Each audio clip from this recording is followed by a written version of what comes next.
चलो मित्रों, पर लास्ट टाइम एवा दाखला જોઈ ગયા હતા કે આપણે કોઈ સમય સંખ્યા આપે તે સમય સંખ્યાનું શાંત સ્વરૂપ કે અનંત આવૃત છે કે નહીં તે ઓળખવાનું હતું.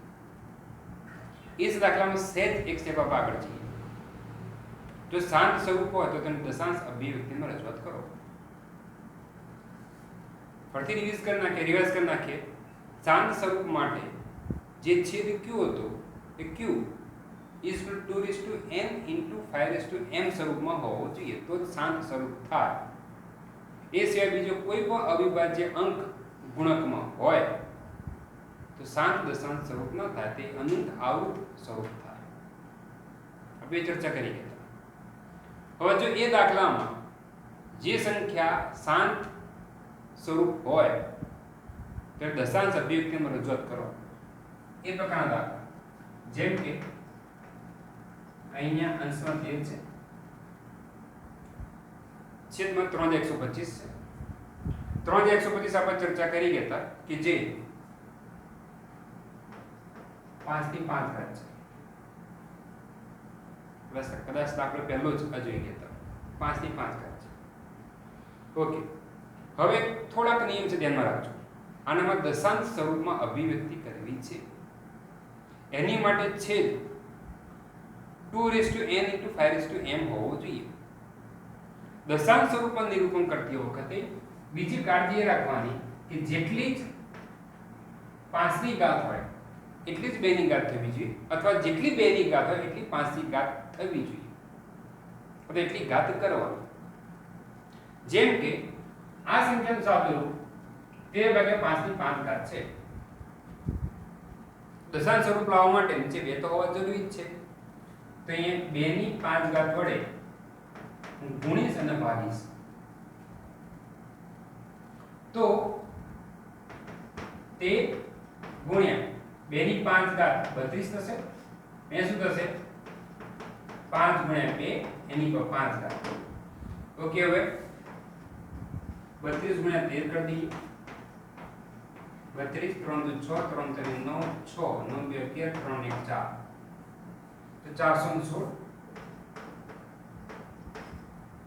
ભાગ્યા 5 10 ની 5 10 ની 5 કરતા શું થાય? 416 ભાગ્યા 1 2 3 4 5 તો સબ એક છે 5 પોઈન્ટ કાપો.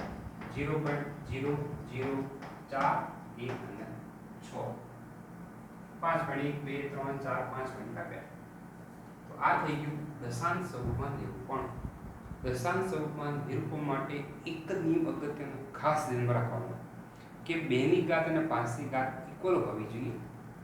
હોય તો ઠીક છે, ના હોય તો કરવાનું. જેમ કે આ દાખલામાં 2 ની કોઈ કઈ ઘાત હતી જ નહીં, તો મેં 2 ની 5 ઘાત વડે ગુણ્યા અને ભાગ્યા. આથી છેદમાં 5 10 ની 5 ઘાત થઈ ગઈ. 10 ની 5 ઘાત એટલે 1 લાખ હશે. પછી પોઈન્ટ કાપી નાખો. આ રીતે દાખલો બીજો ચેક કરીએ આપણે.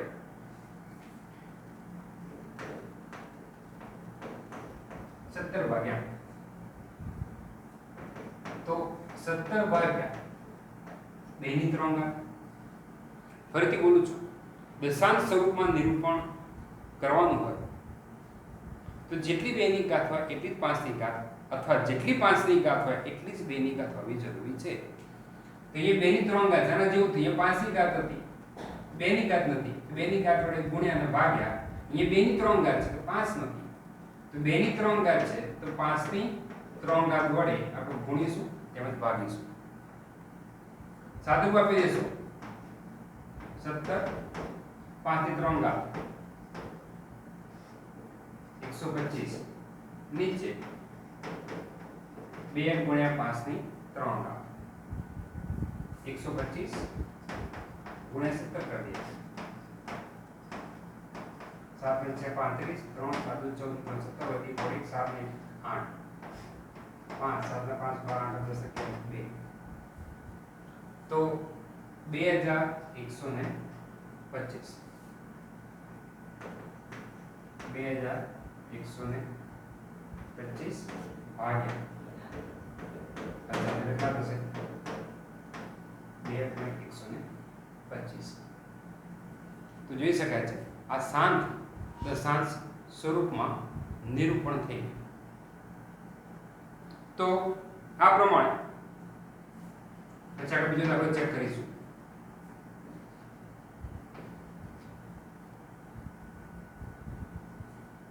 પંદર ભાગ્યા 1600. पहले काम करिए आ संख्या 5 वडे छेद उड़े છે તો 5 વડે છેદ ઉડાડી દઈએ. 5 તરી 15 અહીંયા 5 તરી 15 5 દુ 10 અને 320. 320 ના બે ભાગ પાડી દઈએ. 320 થશે શું 32 ગુણ્યા 10. 32 શું થાય 2 ની 5 ઘાત 32 થાય. 10 ની જગ્યાએ શું લખાશે 2 ગુણ્યા 5.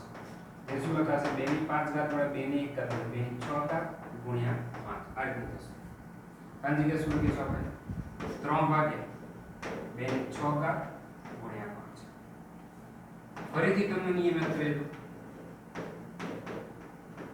નિયમ શું છે જેટલી 2 ની ઘાત હોય એટલી જ 5 ની ઘાત કાં તો જેટલી 5 ની ઘાત હોય એટલી જ 2 ની ઘાત હોવી જોઈએ. તો જો 2 ની 6 ઘાત છે અને 5 ની 1 ઘાત છે તો 5 ની 6 ઘાત કરવા માટે મારે 5 ની 5 ઘાત વડે અહીંયા ગુણવા પડશે અને અંશમાં પણ ગુણવા પડશે. તો 5 ની 6 ઘાત થઈ ગઈ. ઉપર શું થશે 3 ગુણ્યા 5 ની 5 ઘાત એટલે 3125 ભાગ્યા નીચે 2 ની 6 ગુણ્યા 5 ની 6 તો ગુણ્યા 3 કરી 25 તારીખ 75 3 તારીખ 9 થશે શું 9375 અને 10 ની ઉપર 6 ઘાત 9375 अपॉन 6 मिनट 6 घात છે. તો અહીંથી આપણે 6 પોઈન્ટ કાપવાના કાપી દઈએ 9375 6 પોઈન્ટ કાપવાના તો 1 2 3 4 5 6 પોઈન્ટ 0 થઈ ગયો દશાંશ સ્વરૂપમાં. અગત્યનું શું છે જેટલી 2 ની ઘાત એટલી 5 ની ઘાત હોવી જોઈએ.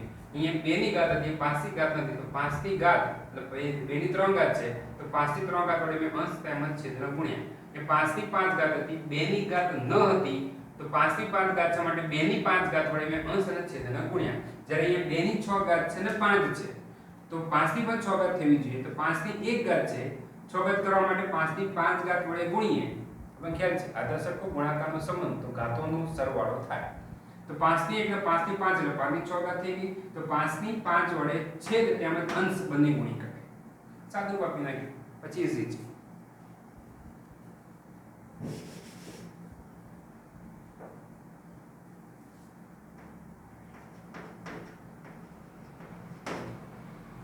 तेवीस भाग्या 2 ની 3 ઘાત અને 5 ની 2 ઘાત. ફરીથી નિયમ 2 ની ઘાત અને 5 ની ઘાત બંને ઇક્વલ હોવી જરૂરી છે. 23 2 ની 3 ઘાત 5 ની 2 ઘાત છે તો 5 ની પણ 3 ઘાત કરવા માટે 5 ની 1 ઘાત વડે અંશ તેમજ છેદને ગુણી દઈએ. તો 23 પંચા 115 અને નીચે 2 ની 3 ઘાત ગુણ્યા 5 ની 3 ઘાત થશે શું 115 ભાગ્યા 10 ની 3 ઘાત 115 ભાગ્યા 4 અને 0.115 થાય. જોઈ શકાય છે એકદમ સિમ્પલ એક્ઝામ્પલ છે. નેક્સ્ટ એક્ઝામ્પલ જોઈએ તો 6 ભાગ્યા 15 તો સિમ્પલ છે.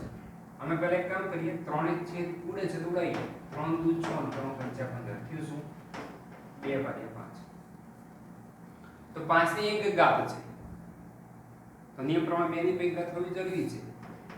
તો 2 વડે છેદને એમ 2 વડે ગુણી કાઢીએ તો 2 દુ 4 5 દુ 10 એટલે 0.4 એ આપણો જવાબ. તો મિત્રો આ પ્રમાણે હવે તમને આપેલી સંખ્યાનું દશાંશ સ્વરૂપમાં નિરૂપણ થઈ ગયું છે.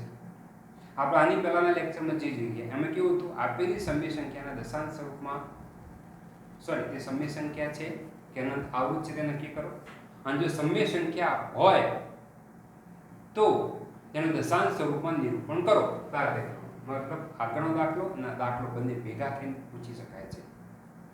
ફરીથી પ્રશ્ન પૂછું. પ્રશ્ન કેવી રીતના થાય કે નીચે આપેલી સંખ્યાઓ કે જે શાંત કે અનંત આવૃત છે તે નક્કી કરો, અને જો શાંત સ્વરૂપ હોય તો તેના દશાંશ સ્વરૂપમાં નિરૂપણ કરો. આ રીતે કરાય.